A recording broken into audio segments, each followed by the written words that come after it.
Primeiro livro das Crônicas, capítulo 12. Davi estava morando na cidade de Ziclague, para onde havia ido a fim de fugir do rei Saul. Ali foram juntar-se a ele alguns soldados corajosos e de confiança. Eles eram da tribo de Benjamim, como Saul era. Atiravam flechas com o arco e pedras com fundas, tanto com a mão direita como com a esquerda. Os comandantes deles eram Aiezer e Joás, filhos de Semaá, da cidade de Gibeá. Os soldados eram estes: Gesiel e Pelete, filhos de Asmavete, Beraca e Jeú, que era da cidade de Anatote, Ismaías, da cidade de Gibeão, soldado famoso, e um dos líderes do grupo chamado os 30, Jeremias, Jaaziel, Joanã e Josabade, que era da cidade de Gedera, Elusai, Jeremote, Bealias, Semarias e Cefatias, que era da cidade de Arife, Meucana, Isias, Azarel, Joezer e Jazobeão, que eram do grupo de famílias de Corá, Joela e Zebadias, filhos de Jeroão, da cidade de Gedor. São estes os nomes dos soldados corajosos e treinados da tribo de Gade, que foram juntar-se ao exército de Davi quando ele estava na fortaleza do deserto. Eles sabiam lutar com escudo e lança, e eram ferozes como os leões e ligeiros como as gazelas. Os nomes deles foram escritos numa lista na seguinte ordem: Ézer, Obadias, Eliabe, Mismana, Jeremias, Ataí, Eliel, Joanã, Eusabade, Jeremias e Macbanai. Alguns desses homens da tribo de Gade comandavam 1000 homens e outros 100. Certa vez, no primeiro mês do ano, quando o Jordão alaga suas margens, eles atravessaram o rio e puseram em fuga o povo que morava nos vales, tanto no lado leste como no lado oeste do rio. Também um grupo de homens das tribos de Benjamim e Judá foi até a fortaleza onde Davi estava. Davi saiu para encontrar-se com eles e disse: Se vocês vieram como amigos para me ajudar, aceito de todo o coração que façam parte do meu grupo. Mas se vieram para me trair e me entregar aos meus inimigos, embora eu não tenha cometido nenhum crime, o Deus dos nossos antepassados ficará sabendo e castigará vocês.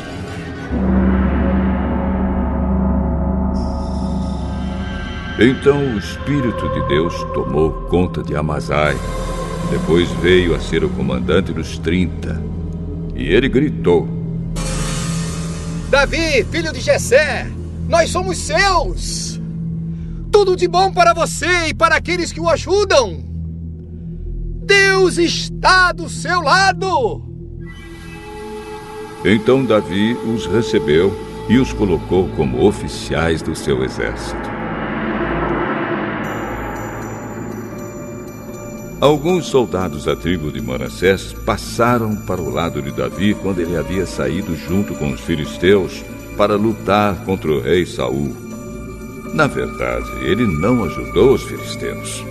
Os seus governadores mandaram que Davi voltasse para Ziclague, porque ficaram com medo que ele os entregasse ao seu antigo chefe, o rei Saul.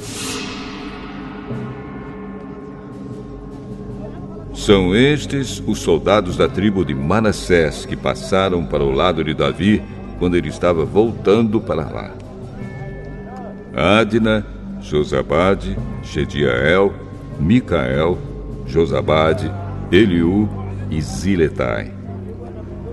Em Manassés, todos eles haviam sido comandantes de grupos de 1000 homens. Eles serviram Davi como oficiais das suas tropas porque eram soldados capazes.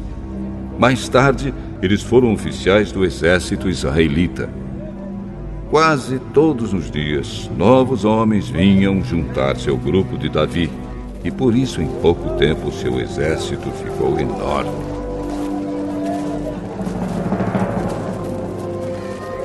Quando Davi estava em Hebrom, muitos soldados treinados foram se juntar ao seu exército para ajudar a fazer o rei no lugar de Saul, como o Senhor Deus havia prometido.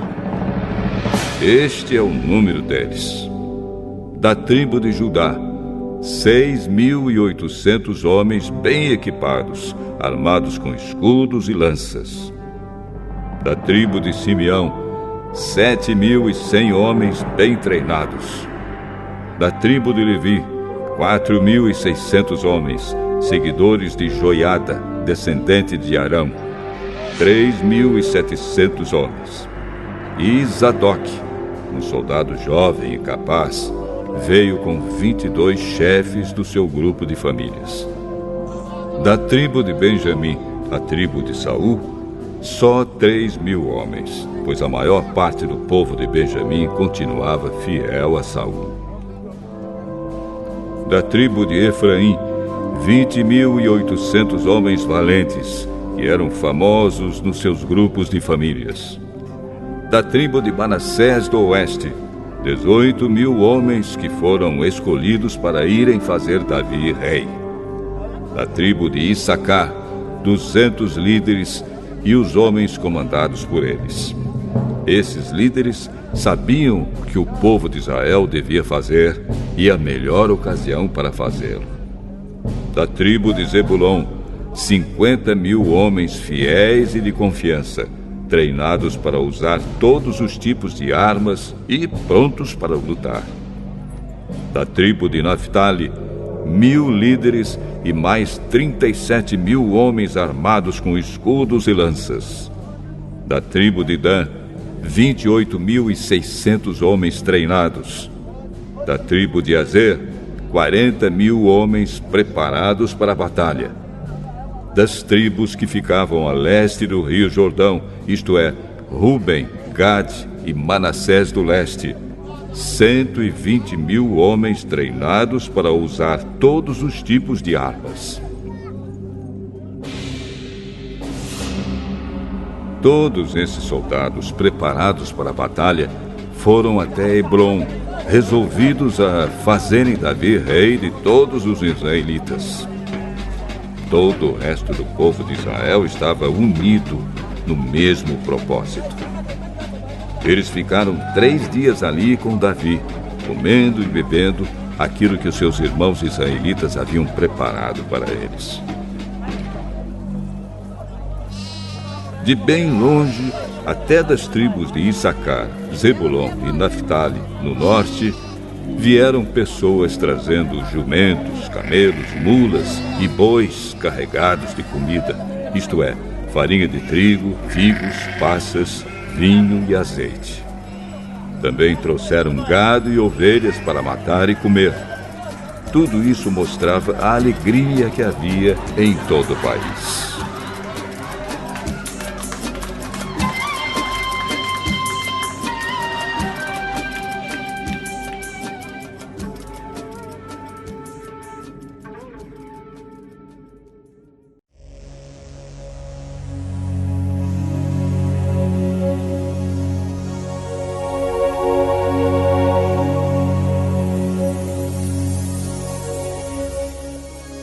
Primeiro livro das Crônicas,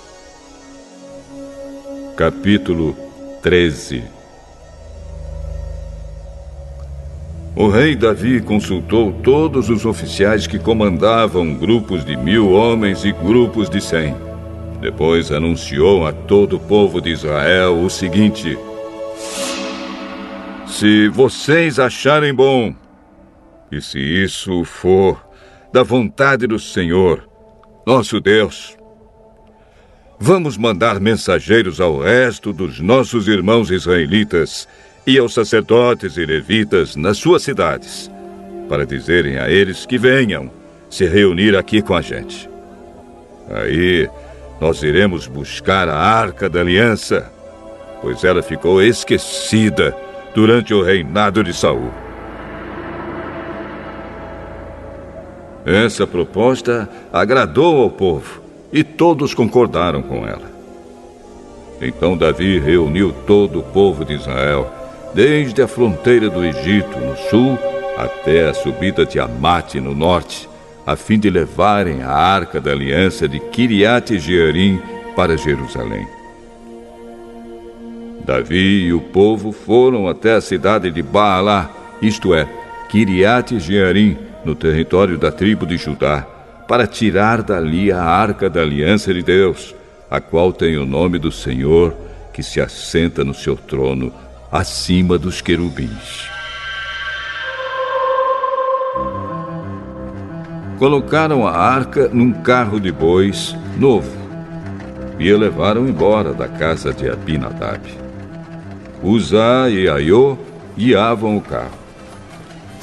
Então Davi e todo o povo começaram a dançar com todas as suas forças em louvor a Deus. Eles cantavam e tocavam instrumentos musicais, isto é, harpas, liras, tambores, pratos e trombetas. Quando chegaram ao campo de debulhar cereais que pertencia a Quidom, os bois tropeçaram. Então Uzá estendeu a mão e segurou a Arca da Aliança. Na mesma hora, o Senhor ficou irado por Uzá ter tocado na arca e o matou. Ele morreu ali, na presença de Deus. Davi ficou furioso porque Deus, na sua ira, havia castigado Uzá. Assim, até hoje, aquele lugar é chamado de Pérez-Uzá. Então Davi ficou com medo de Deus e disse: E agora? Como poderei levar comigo a Arca da Aliança? Assim Davi não levou a arca consigo para Jerusalém. Em vez disso, ele a deixou na casa de um homem chamado Obed-Edom, que era da cidade de Gate. A arca ficou ali 3 meses. E Deus abençoou a família de Obed-Edom e tudo que era dele.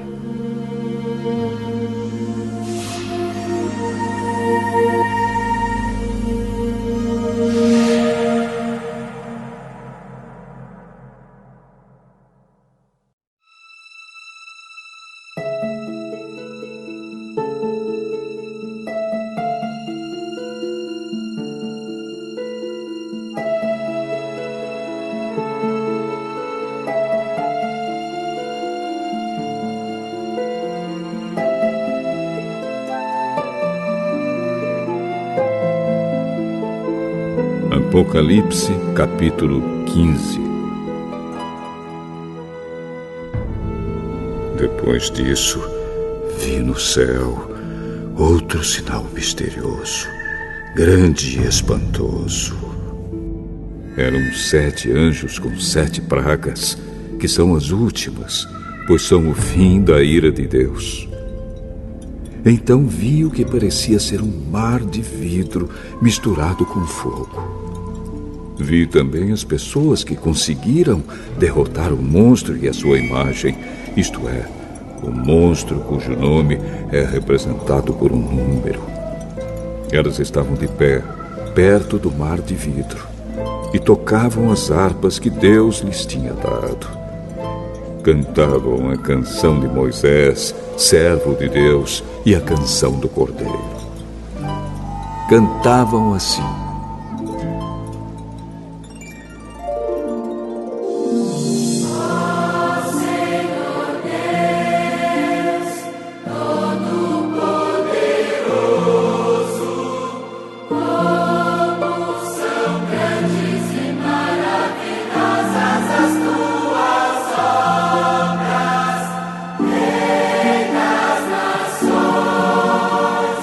Como são justos e verdadeiros.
Em seguida, vi que se abriu no céu o templo, isto é, a tenda da presença de Deus.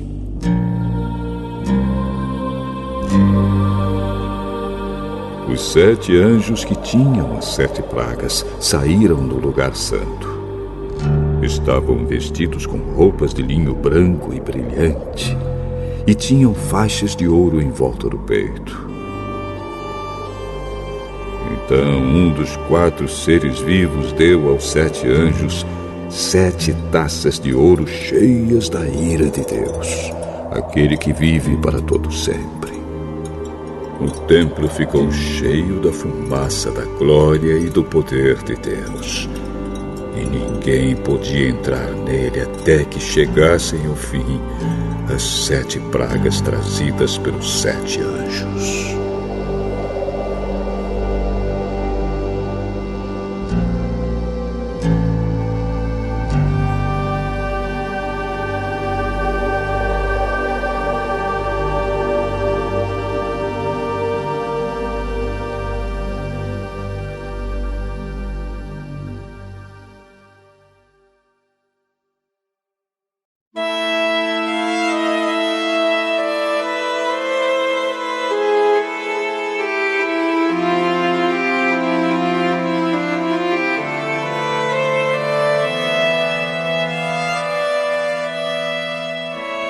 Apocalipse, capítulo 16.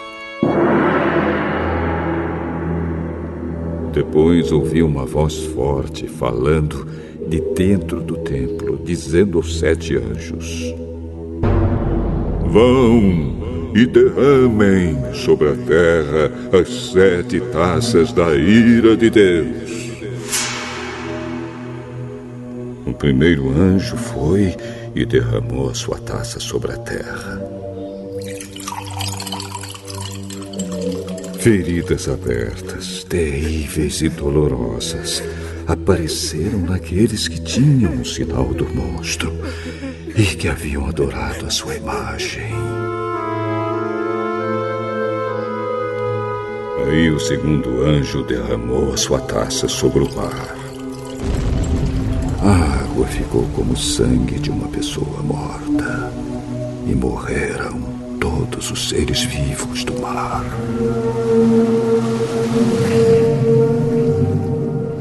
Então o terceiro anjo derramou a sua taça sobre os rios e nas fontes de água, e eles viraram sangue.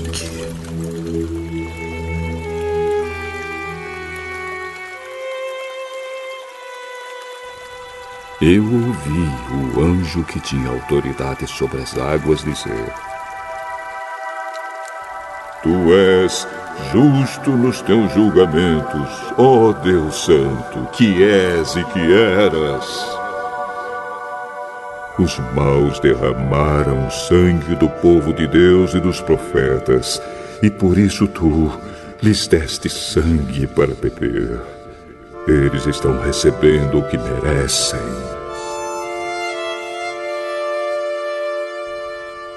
Aí ouvi uma voz que vinha do altar.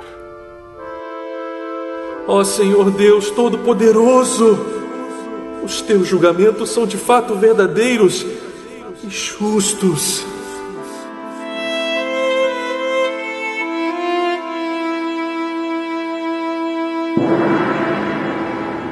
Depois o quarto anjo derramou a sua taça sobre o sol, e ele recebeu licença para queimar as pessoas com fogo.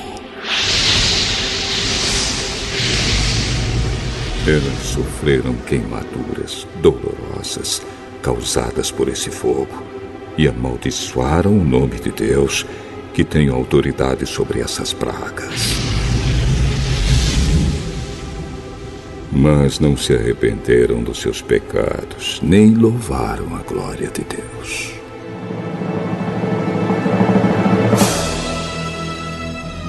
Então o quinto anjo derramou a sua taça sobre o trono do monstro, cujo reino ficou na escuridão, e as pessoas mordiam a língua de dor e por causa das suas dores e feridas, amaldiçoavam o Deus do céu. Porém, não abandonaram as coisas más que faziam.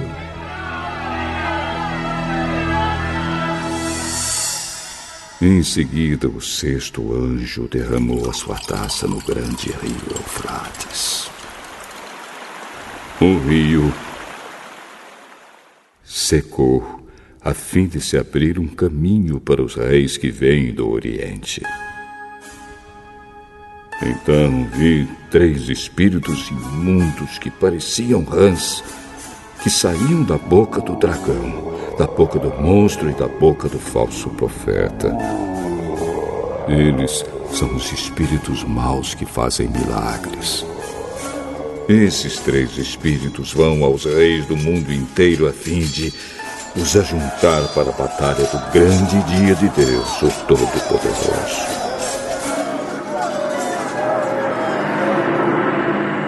Escutem, eu venho como ladrão. Feliz aquele que vigia e toma conta da sua roupa, a fim de não andar nu e não ficar envergonhado em público. Depois os espíritos ajuntaram os reis no lugar que em hebraico é chamado de Armagedon.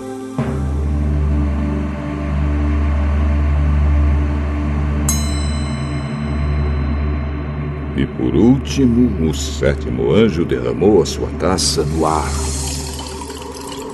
Então uma voz forte veio do trono no templo. Está feito!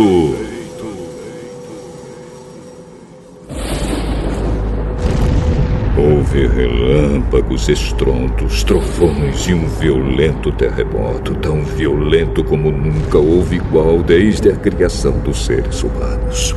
Foi o pior de todos. A grande cidade se quebrou em 3 partes, e as cidades de todos os países foram destruídas. Deus lembrou da grande Babilônia e lhe deu o vinho da sua taça, o vinho do furor da sua ira. Todas as ilhas desapareceram e todos os montes sumiram. Chuvas de pedra caíram do céu sobre as pessoas. Eram grandes pedras que pesavam mais de 30 quilos. E as pessoas amaldiçoaram a Deus por causa da praga de chuvas de pedra, pois ela era terrível.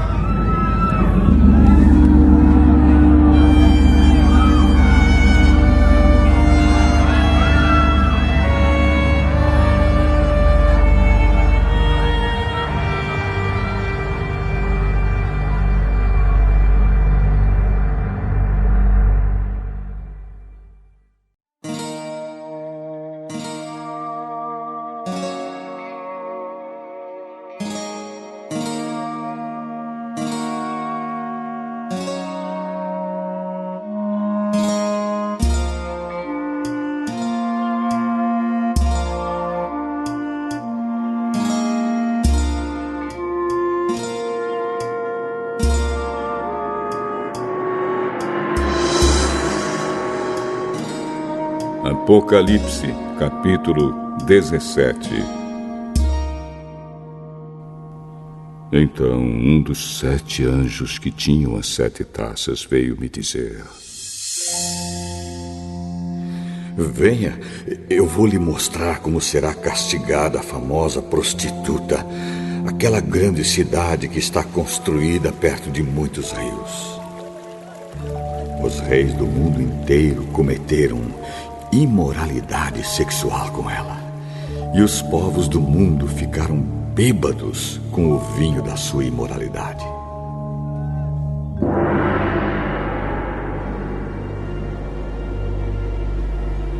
Então o Espírito de Deus me dominou, e o anjo me levou para um deserto, onde vi uma mulher montada num monstro vermelho. Havia muitas blasfêmias escritas nele, e ele tinha 7 cabeças e 10 chifres. A mulher usava um vestido cor de púrpura e vermelho vivo e estava coberta de enfeites de ouro, de pedras preciosas e pérolas. Na mão, ela segurava uma taça de ouro cheia de vinho, que representava suas práticas indecentes e a imundícia da sua imoralidade. Na sua testa estava escrito um nome que tem um significado secreto: a Grande Babilônia, mãe de todas as prostitutas e de todas as pessoas imorais do mundo. Então vi que a mulher estava embriagada com o sangue do povo de Deus e das pessoas que haviam sido mortas porque tinham sido fiéis a Jesus. Quando a vi, fiquei muito espantado. E o anjo me perguntou: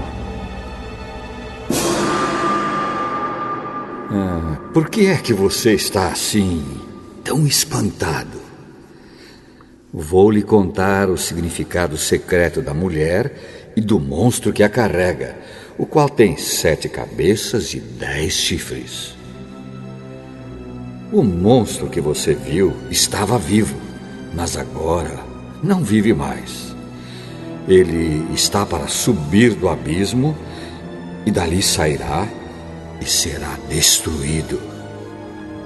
Os moradores da terra, que desde a criação do mundo não têm os seus nomes escritos no livro da vida, ficarão espantados quando olharem para o monstro.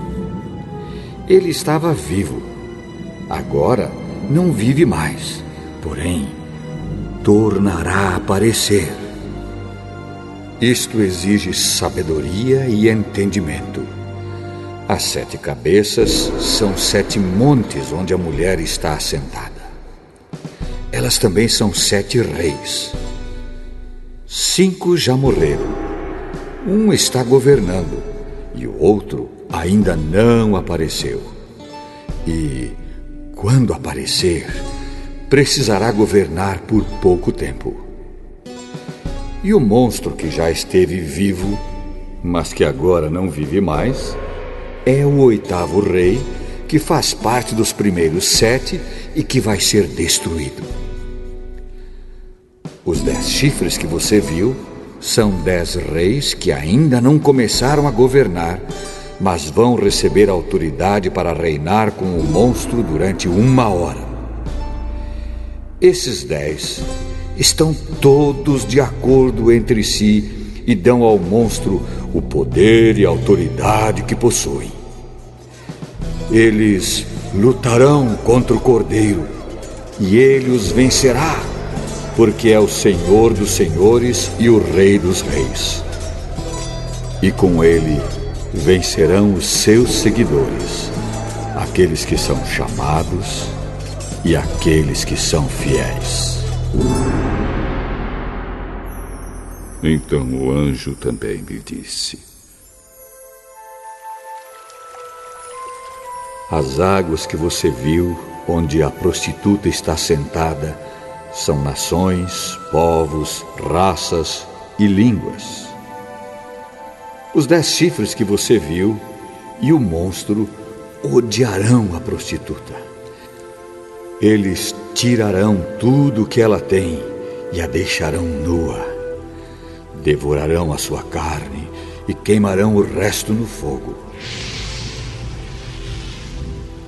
Os 10 reis farão isso porque Deus colocou no coração deles o desejo de fazerem o que Ele quer. Assim, entre si concordarão em entregar ao monstro a autoridade que eles têm para governar. Isso acontecerá até que se cumpram as palavras de Deus. A mulher que você viu é a grande cidade que domina os reis do mundo inteiro.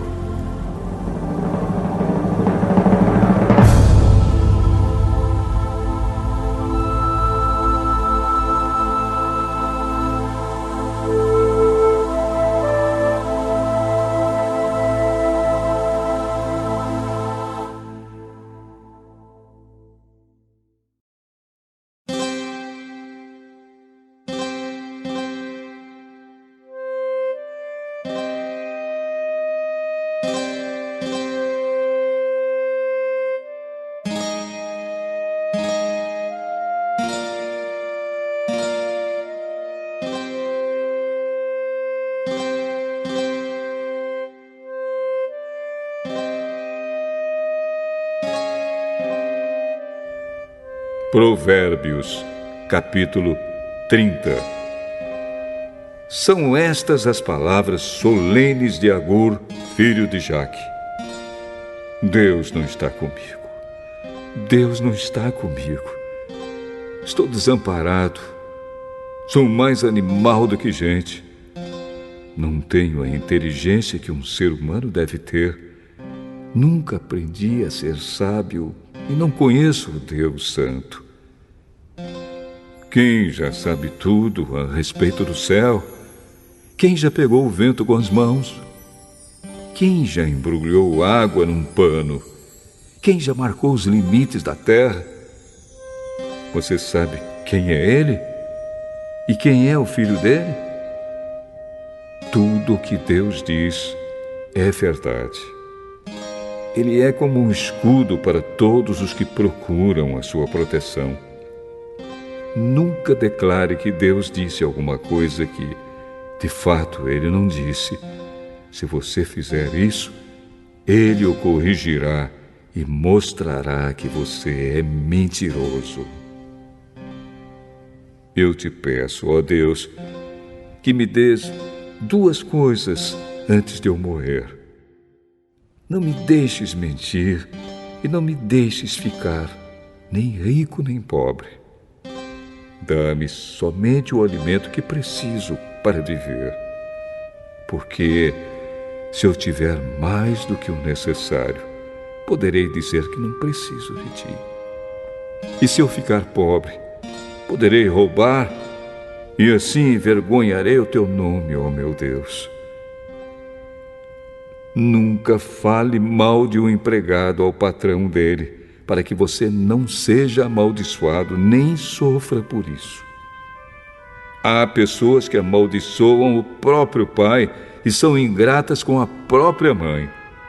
Há pessoas que pensam que são puras, mas a sua sujeira ainda não foi lavada. Há pessoas que são tão orgulhosas que olham os outros com desprezo. Há pessoas que ganham a vida explorando sem dó nem piedade os pobres e os necessitados. A sanguessuga tem 2 filhas e as 2 se chamam Me dá, me dá. Há 4 coisas que nunca estão satisfeitas: o mundo dos mortos, a mulher sem filhos, a terra seca que precisa sempre de chuva e o fogo de um incêndio. Quem caçoa do seu pai ou despreza sua mãe, quando ela fica velha, será comido pelos urubus ou terá os olhos arrancados pelos corvos. Há 4 coisas misteriosas que eu não consigo entender: a águia voando no céu, a cobra se arrastando nas pedras, o navio que encontra o seu caminho no mar e o amor entre o homem e uma mulher.